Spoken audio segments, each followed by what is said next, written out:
বিধানচন্দ্র রায় ছিলেন পশ্চিমবঙ্গের দ্বিতীয় মুখ্যমন্ত্রী এবং একজন বিখ্যাত চিকিৎসক। এই মহান মানুষটির জন্মদিন ও মৃত্যুদিন 1লা জুলাই। প্রতি বছর 1লা জুলাই জাতীয় চিকিৎসক দিবস হিসেবে পালিত হয়।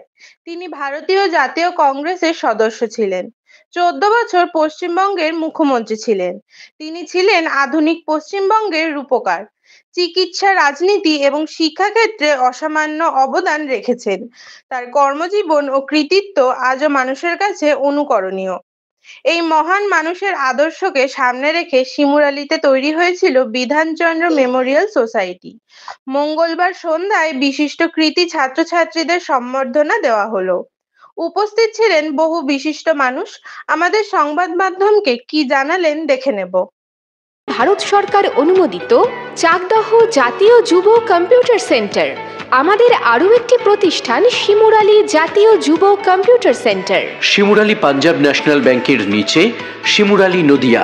প্রথমেই বলি, এইরকম একটি অসাধারণ প্রোগ্রাম আমাদের পশুপতি অধিকারী মহাশয় বিধানচন্দ্র মেমোরিয়াল সোসাইটি প্রতিবারই এইরকম অসাধারণ এবং অনবদ্য প্রোগ্রাম করে, যে প্রোগ্রামগুলো শিক্ষা, সংস্কৃতি এবং সভ্যতার ধারক এবং বাহক হয়ে আমার মনে হয় ধারাবাহিকভাবে এই শিমুরালী অঞ্চল শুধু নয়, সমগ্র নদিয়া জেলায় প্রবাহিত হবে।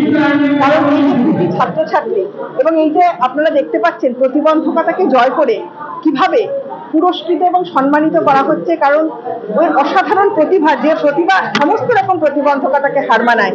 আমি স্যালুট জানাই এই সংস্থার কর্ণধার এবং এই বিধানচন্দ্র মেমোরিয়াল সোসাইটির প্রত্যেক সদস্যা তৎসহ যারা কৃতি ছাত্রছাত্রী, তাদের এবং তাদের পরিবারের সকল পিতা মাতা সকলকে আমি আপ্লুত এবং আনন্দিত।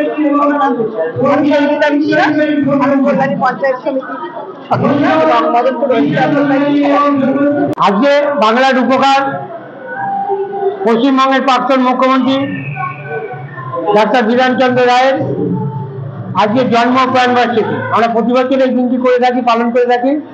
আজকে আমাদের অনুষ্ঠানে সকালবেলা জাতীয় পতাকা উত্তোলন, সংগঠনের পতাকা উত্তোলন, তার প্রতিকৃতিতে মাল্যদানের মাধ্যমে আমরা তার প্রতি শ্রদ্ধাঞ্জলি জানাই।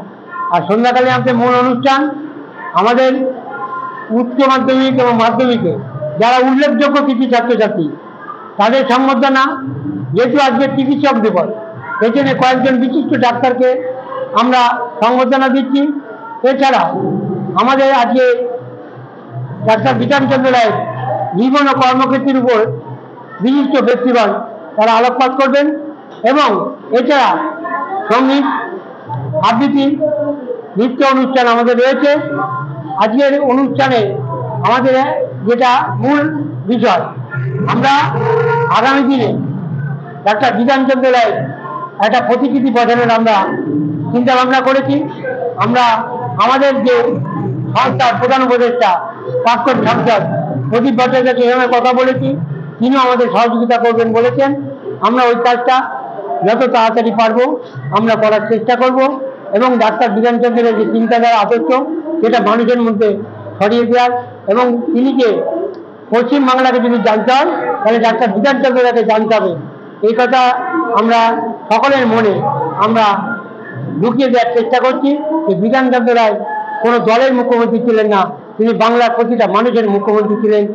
তার যেদিকে পশ্চিমবাংলা আমরা তাকাই তার কাজকর্ম আমরা দেখতে পাই। কল্যাণী, হরিণঘাটা, ফারাক্কা, সাঁওতাল বিদ্যুৎ প্রকল্প, আমরা 4টি বিশ্ববিদ্যালয় পশ্চিমবঙ্গের বুকে, আমরা রঞ্জিত স্টেডিয়াম থেকে আরম্ভ করে সমস্ত পাড়াতে তৈরি। তাই বাংলার আকাশে, ভারতবর্ষের আকাশে যতদিন যুক্ত থাকবে তাতে বিধানচন্দ্র রায় আমাদের তারা ভালো রেজাল্ট করেছে। যেমনি প্রতিবন্ধীদের মধ্যে একজন আছে, ভালো রেজাল্ট করে উচ্চ মাধ্যমিকে। প্রতিবন্ধী একটা ছেলে এই গৌরব পাল, সে ভালো রেজাল্ট করেছে পালপাড়া থেকে উচ্চ মাধ্যমিকে। এদেরকে আমরা দিয়ে সমাজে একটা নতুন বার্তা দিতে চাইছি যে এদের সঙ্গে আমরা আছি, এরা কখনো অবহেলা বা অবহেলা দিতে না, এদের পাশে আমাদের সংগঠন থাকবে। আমি পশুপতি অধিকারী আমার নাম, আমি সংগঠনের সভাপতি।